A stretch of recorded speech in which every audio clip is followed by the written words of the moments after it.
Good afternoon, everyone, and thank you for joining us this afternoon. I'm Deborah Mountenay, the Executive Director of the Workforce Planning and Development Board, and the host for today's presentation. The Workforce Planning and Development Board was the contract holder for the Fresher project, and I'd like to recognize and thank the Ministry of Labour, Training and Skills Development as the funder for the Fresher project. This research would not have been able to take place without the financial support of the Government of Canada and the Province of Ontario. Beth Anstead is joining us here today, representing the Ministry of Labour, Training and Skills Development.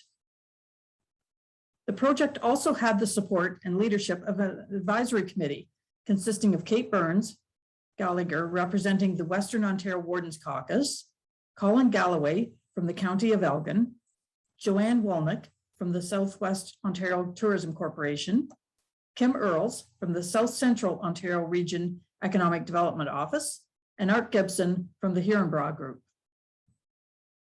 The information on the research project was shared through an advisory committee and a number of project partners, including the HEAL Group, Workforce Planning West, and individual municipalities as an extension of the support from the Western Ontario Wardens Caucus.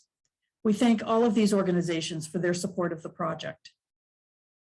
Of course, the success of the project really depended on the work of the project researchers through Spatialist Consulting Limited and Western University faculty and students under the leadership of Dr. Jason Gilliland and with the assistance of Marcello Vecchio. This afternoon, we're pleased to present findings of the Fresher Research Project. And I will turn everything over now to Dr. Jason Gilliland to take us through the findings of the research project. Jason. Thank you very much, Deb, and good afternoon to all of you. Thank you very much for coming. It's a real pleasure to be able to share our findings from the Fresher study, or the Food Retail Environment Study for Health and Economic Resiliency. Fresher is a study of the effects of COVID-19 on food retail and food hospitality sector across Ontario. And I'm, as Deb mentioned, I'm speaking on behalf of a very large team from the Human Environments Analysis Lab, but also we're very appreciative of the support from the Elgin, Middlesex, Oxford Workforce Planning and Development Board and the Government of Ontario. So before I get too far into this talk, for the next 30 minutes or so, I should give you today's menu. And I'm going to begin with a little bit of why Fresher. Why do we do this project? I want to introduce our team. I want to talk about our study design, some of the activities that took place, our key findings, the tools and strategies that we recommend based on this research, and our plan for Fresher moving forward. And I presume there's going to be some time for questions at the end. And of course, this all is a snapshot of a larger report that is available through our website and available through the Workforce Planning and Development Board. So why Fresher? The Food Retail Environment Study for Health and Economic Resiliency is a study of the effects of COVID-19 on restaurants, fast food outlets, grocery stores, cafes, bars, alcohol, and other food and beverage retail stores across Ontario. We launched this study early in the pandemic as a response to the widespread closures and real uncertainty in the industry. Back in February 2020, Ontario's retail and food services sector employed 1.5 million people. And by the end of April 2020, according to Stats Canada, sector employment decreased to just a little over 1 million people. So about a 28% drop there. And that was really our impetus for undertaking this project back early in the pandemic. So we had hoped through this work that we would gather this information and it would be useful to help assess the economic and social impacts of COVID-19 on food retail and hospitality businesses and employees, as well as we wanted to gather some useful evidence and recommendations that can be used to help redevelop programs, policies, and strategies that will aid in the recovery of the industry and build resiliency for the future and for future emergencies and pandemics. And back when we began this, we never realized that this pandemic would be going on so long. So to tackle such a wicked problem like COVID-19, we needed a multidisciplinary collaboration. As you can see, it was a very large collaboration. Our team represents a unique collaboration of individuals across sectors: academia, government, business, and nonprofit. The lead authors were from the HEAL Lab and Workforce, so myself and Marcello Vecchio, project coordinator, and Alexander Ray, as well as Deb Mountainay, the ED of the Elgin Middlesex Oxford Workforce Planning Development Board. We also had a really excellent team of academic co-investigators. So professors from Western and Laurier and Guelph and Brescia and Waterloo. So Dr. Bob Anderson, Godwin Arku, Sean Doherty, John Fleming, Jess Haynes, Anders Holm, Leah Miniker, Jamie Seabrook, and Paul Vanderwerf. As well, we had a wonderful research team from the HEAL Lab, the Human Environments Analysis Lab, Dr. Louise McEachran, Lindsay Soon, Rebecca Clark, Alexander Morgenthaler, Alexandra Overveld, Claire Coops, Carmen Ing, Olivia Caruso, Heather Yancey. And as Deb mentioned, we had a wonderful steering committee, including Deb Mountainay, Kate Burns-Gallagher, Art Gibson, Beth Anstedt, Kim Earls, Colin Galloway, and Joanne Wolnick. And also, you know, from the very beginning of this project, we adopted what we called an integrated knowledge translation approach. And we did this throughout the project by regularly engaging with industry stakeholders. And since the launch of the project, we have had meetings with representatives from over 50 different relevant organizations, and some of them are listed below in this diagram. So our study design incorporated multiple data collection activities and analytical procedures to identify and what we say triangulate the impacts of COVID. So there was 3 key research activities. First, mapping the operational status and closures of businesses across Ontario. And we really did this. We wanted to learn about their strategies, such as opening patios, use of third-party and in-house delivery services, whether they belong to a BIA, et cetera. Second part was surveying impacts on employees and employers in the food sector. And we wanted to learn about changing employment status, perceptions of financial programs, daily struggles, and overall well-being. And third, we had interviews. Originally we set out to do interviews with owners and managers, but we included workers and extra sectoral stakeholders to collect perspectives on their present situation and strategies for resiliency. And these interviews were semi-structured to ensure the topics were covered, but also allowing flexibility of responses. So when we began the study, our intention was to focus our efforts on the territory of our key partner, the Elgin Middlesex Oxford Workforce Planning Development Board. So Middlesex Oxford, Elgin, but we also added Waterloo region, some of our collaborators from there. So as you can see in the dark color on that map, that was our original territory, which we call MEOW for short. But additional cross-sector collaborations and energy led us to expand our attention to the territory represented by the Western Ontario Wardens Caucus, or WOWC, which is also shown in the map on orange. And finally, again, with additional resources and energy and our team's desire to widen our impact, we expanded our efforts to all of Ontario. Okay, the image on the right highlights fresher activities by the numbers. So we have mapped 28,307 food businesses across the province. We have made over 60,000 phone calls to businesses to get this information about operating status, et cetera. We received 490 completed surveys from employees and employers. We completed 152 interviews with a wide range of people involved in food, retail, and hospitality. And as mentioned before, we have a large team. We had 10 professors, 11 key staff, 8 graduate students, as well as over 800 undergraduate students were involved in various capacities in this project. So it's quite the effort. So our first key activity, and here I'm shifting into the findings, our first key activity was to map food businesses. On the left, we have a map of the number of businesses by census division. And on the right, we have density of food businesses per square kilometer. So these are all the businesses we mapped. And as expected, these maps revealed the greatest number and greatest density of businesses are found in the areas with the largest and most dense populations. This map identifies the percentage of food hospitality businesses that were closed in each census division within WOWC. The darker the area, the higher the closure rate. Now, I should say that closure was assessed in 2 ways. First, it was confirmed directly by researchers through phone calls, web searches, media releases, and other contact methods. Or After repeated attempts through phone calls, emails, and social media, the researcher could not get in touch with the business representative, nor find any other evidence online that we were operational. Then we assumed closure. So you'll recall that we made over 60,000 phone calls to complete this activity, as well as extensive web searches. So the table at right shows the number of food hospitality businesses and closure rates by county. So these county statistics include business data in the first tier municipalities encompassed by a county. So for example, the city of London data is included in Middlesex, Windsor is included in Essex, St. Thomas, and Elgin, etc. So closure rates ranged from a high of 26.7% in Brant County, which would include Brantford, to a low of 8.2% in Perth County, which includes Stratford.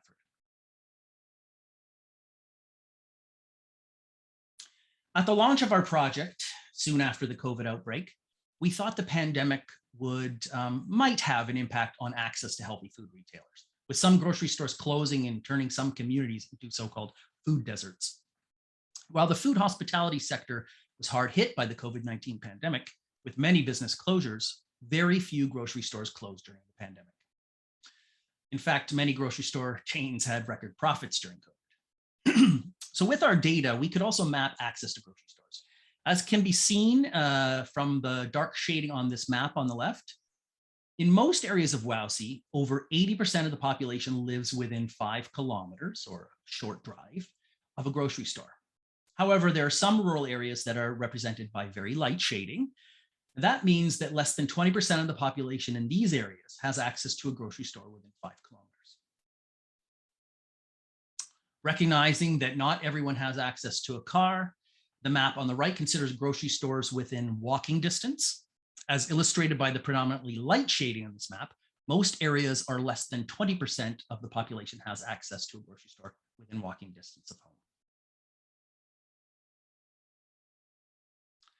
The second element of our study design was surveys. And here are the characteristics of our survey sample. As mentioned, we had 490 complete surveys. So we had 290 surveys from employees and 200 from employers, slightly more women than men. And we had a pretty good distribution by industry sectors. You can see fast food, restaurants, bars and pubs, groceries, etc. So we were happy with the distribution. The third element of our study design was interviews. Our original plan was to only interview business owners, but we realized in the middle of the project that we could learn a lot from speaking with others. So we interviewed 152 people. 21 were food retail employees. And now I should say food retail employees, we refer to those as workers who are employed at businesses that offer fresh and prepackaged food for sale in a store format. This included grocery, convenience, specialty food, farmers markets, alcohol, etc. So 21 were food retail employees, 19 were food retail employers, 28 were food hospitality employees. And by hospitality, we mean workers who were employed at businesses that offered hot and prepared foods made to order, takeaway, and deliver. This included restaurants, cafes, food courts, fast food bars, ice cream parlors, etc. And we had 55 food hospitality business employers. And by employers, we mean owners and upper management. And also we interviewed extra sectoral stakeholders, and that's a bit of a tongue twister, but by that we mean supporting actors of the food retail and food hospitality sector that were not directly employed at a business defined above. This included those involved in business associations like BIAs, local and regional governments, urban and economic planning, real estate, and delivery workers. So from our survey, we learned a lot about financial hardships faced by employees. For example, we learned that over half of employees who completed the survey experienced decreased work hours and earnings, as this table shows. So you can see there that we about 24.5% greatly decreased weekly earnings and 35.5% greatly decreased hours of work. Additionally, we learned that over 1/3 of employees felt some or a lot of pressure to go to work sick. From this table, it seemed that men felt slightly more pressure than women. Their numbers were slightly higher. This table reports on employee and employer worries about being able to afford housing and food as a result of the pandemic. as can be seen by the numbers, about 1 in 4 people were very worried about not being able to afford housing due to the pandemic. And about 1 in 10 or 11% of people were very worried about not being able to afford food.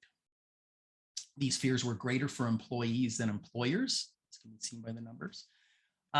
This quote from a restaurant employee really says it all. I have been laid off 7 of the last 12 months. Financially, this has been pretty dramatic, pretty catastrophic. This is a restaurant employee from Windsor earlier this year. Employers also experience financial hardship. Food businesses often had little or no warning of the rotating lockdowns initiated by the province to control the pandemic. The inability for owners to plan for lockdowns often caused substantial food waste and revenue loss.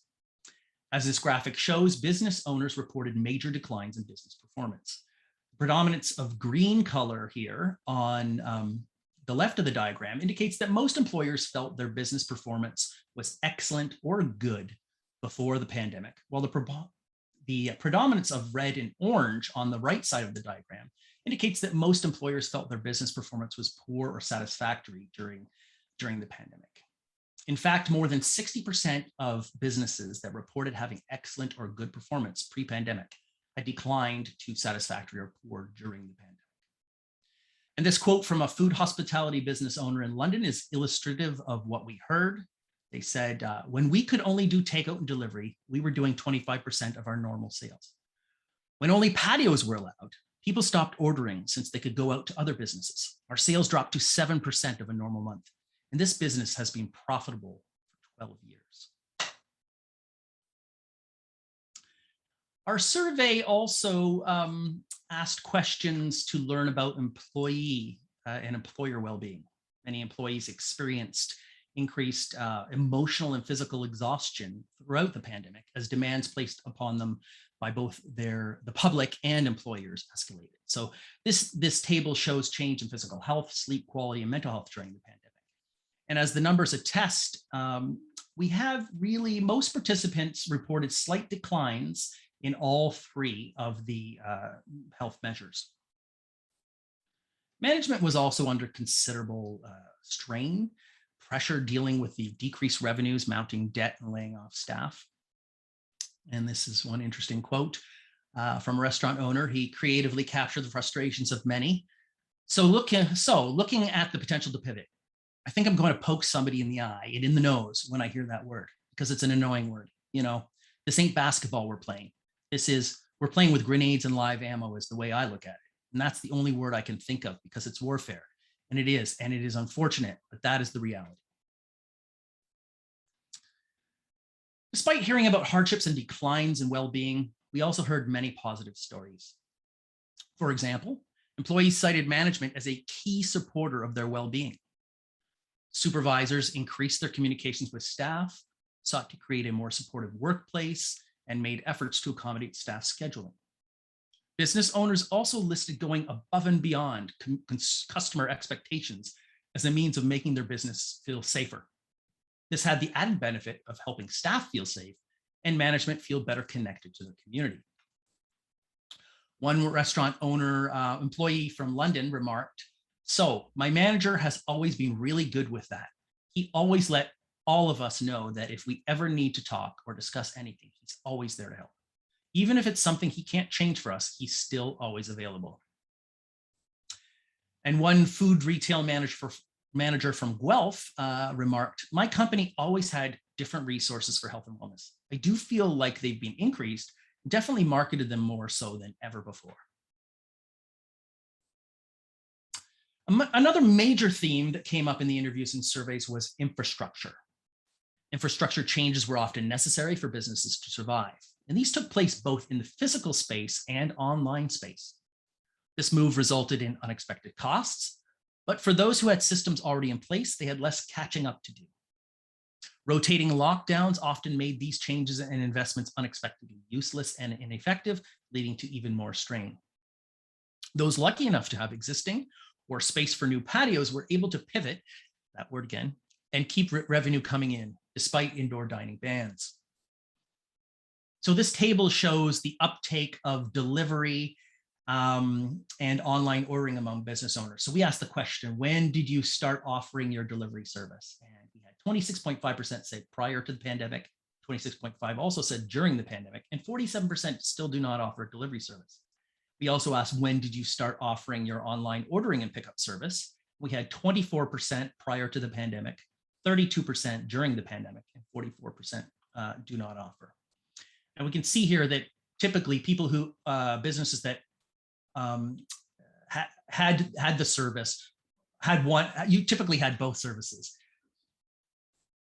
So infrastructure was a common topic among the interviewees, as can be seen by these quotes. So one food hospitality owner from London back in spring 2020 said, we had initially applied for a patio in January 2020, and it was in conversation for a few months. But then things fell off once COVID hit and the city shut down.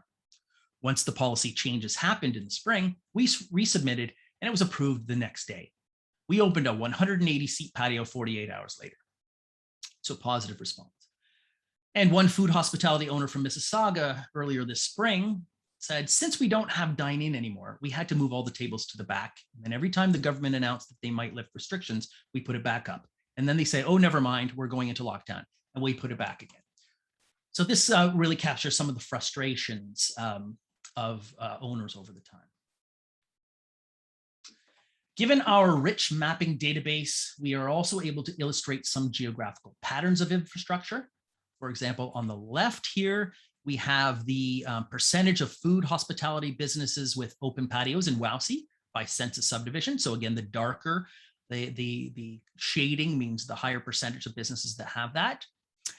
So on average, 22.3% of food hospitality businesses had an open patio in the Wowsy region. And I will caution some people that some areas, some dark areas may look very dark, like there's a lot of patio scene, but these are regions that don't have a lot of restaurants in general. And also on the right here, we have percentage of food hospitality businesses with drive-throughs in Wowsy by census subdivision. And again, the darker the colors represent greater percentages. And on average, we had 8.8% of food hospitality businesses in the Wowsy region having a drive. Another common strategy related to infrastructure and building resiliency was the growth of third-party delivery services, very contentious over the period. We learned a lot about delivery services from the mapping, the surveys, and the interviews. Many food hospitality owners have had little choice but to use third-party delivery services as they offer wide exposure to thousands of customers. Originally, these services were marketed to businesses as supplementary income to grow regular dining customers, making the high cost, the high transaction costs and fees acceptable. However, during the pandemic, these services moved from being a supplementary source of income to the primary source of income for many food hospitality businesses, especially when indoor dining was banned. The industry is starting to shift away from being dependent on these third-party delivery services to being more self-sufficient. And we are seeing new local delivery alternatives emerging really all over Canada. And this map on the right shows the percentage of food hospitality businesses with third-party delivery in Wowsy. And again, the darker the region has higher percentage of the businesses that have third-party delivery.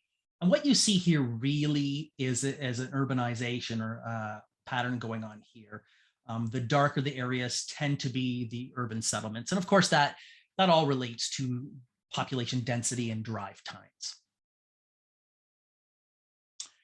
Another major theme of the findings, of course, was resiliency.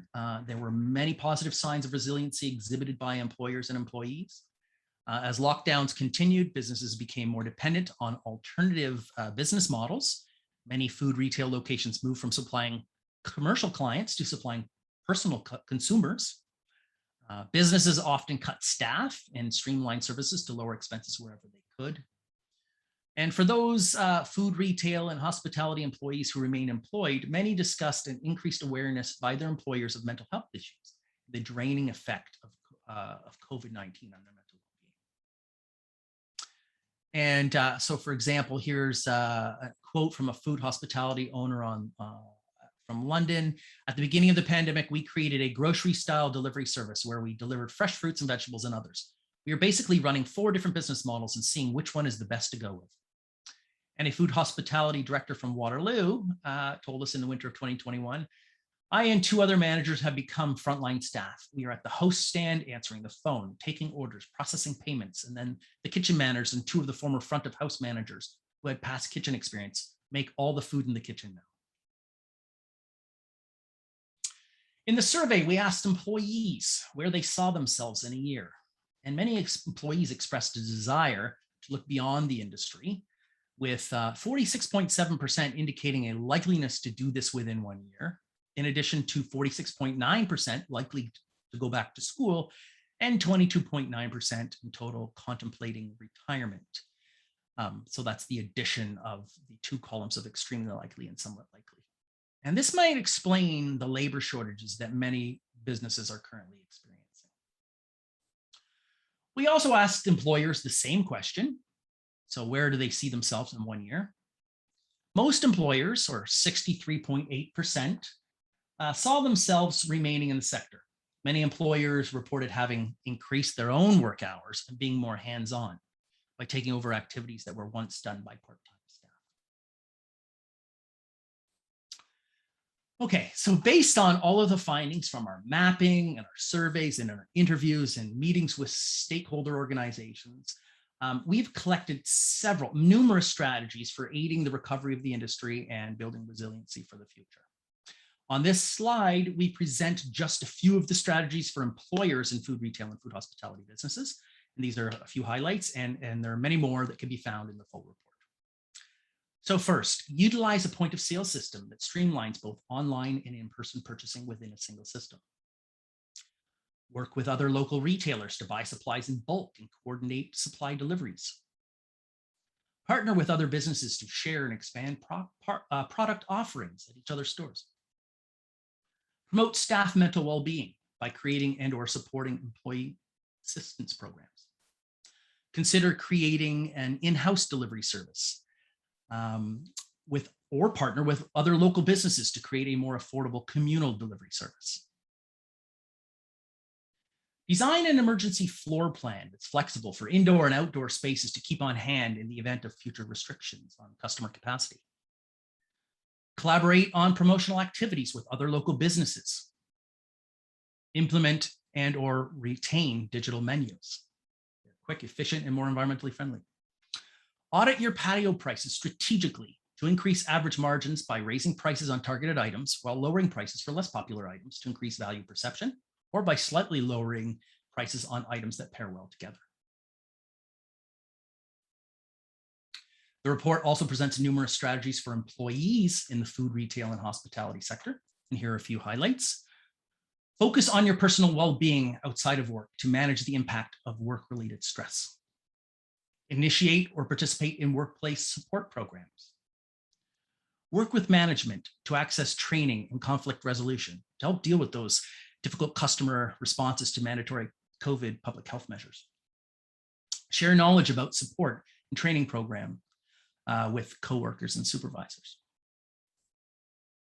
Limit the use of alcohol or other drugs as a means of coping. Take technology breaks from watching, reading, or listening to the news. Got a new term called doom scrolling these days. So repeated updates about the pandemic and current affairs can be mentally exhausting. Increase your sense of control by developing a consistent daily routine whenever possible, something that's similar to your schedule before the pandemic. Use vacation and/or mental health days to recharge yourself. Discuss with your boss the importance of mental health breaks. We also present numerous recommendations for extra sectoral stakeholders, and here are a few municipal actions we wanted to highlight. Expedite applications for patios to reduce delays and promote more interactive streetscapes. Convert a portion of on-street parking spaces to dedicated temporary free parking spaces near restaurants and shops to support customer pickup. Create a collective e-commerce platform for multiple small businesses to sell their goods online in one marketplace. Implement a community improvement plan for areas within a municipality that have high concentrations of food businesses, allowing for a more robust and quick policy response. Provide accessible and clear information to local businesses on how to apply to available municipal grants and support programs. direct municipally controlled entities to develop shared marketing campaigns and promotional offers to support local businesses. Waive parking tickets for non-safety or position violations based on proof of purchase at local businesses during lockdown, especially purchases that exceed the ticket amount. And institute definitions and controls for new forms of food-related businesses.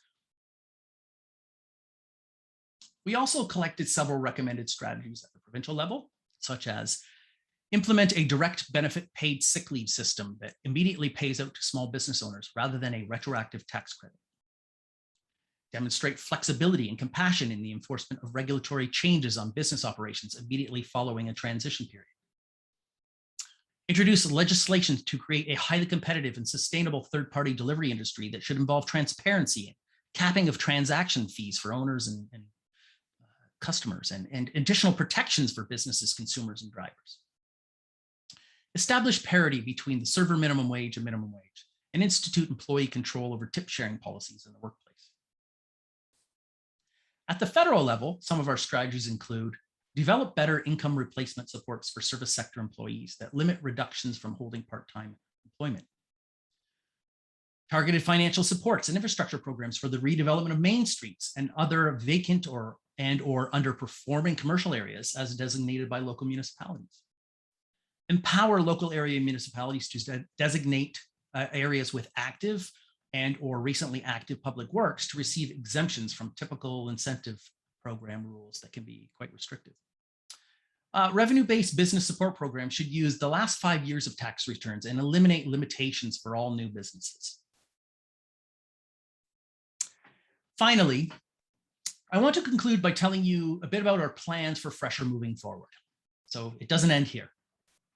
First, we intend to conduct further in-depth statistical and qualitative analysis on the existing data.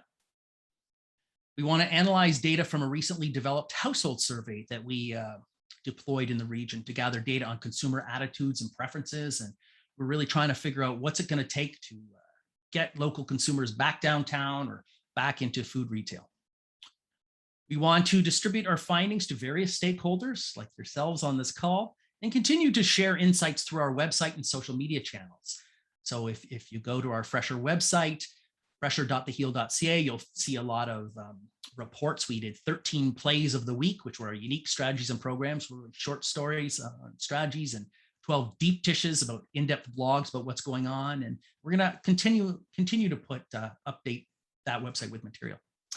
And finally, we want to seek additional opportunities to engage groups of business owners, industry organizations, and extra sectoral stakeholders to exchange knowledge, but also implement some of these ideas.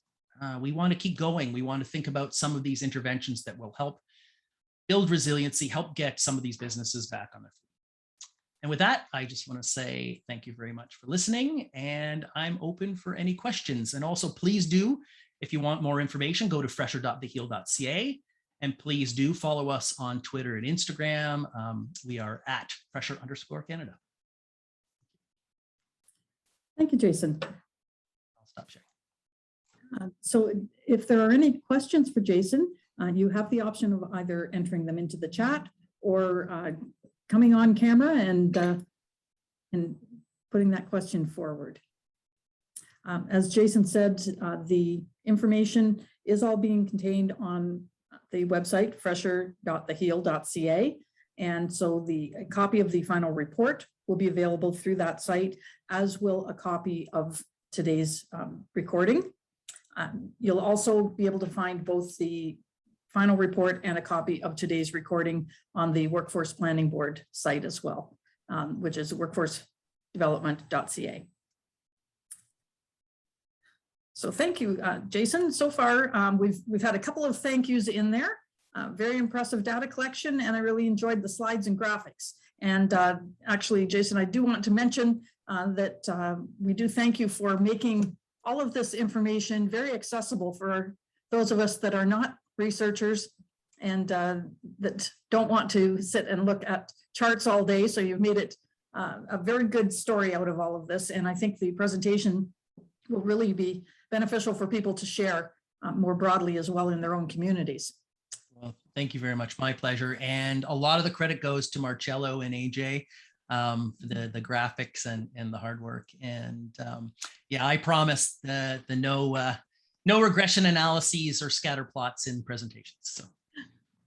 Excellent. Well, thank you. Again, I'll open up if there are any questions that anyone would like to raise at this point in time.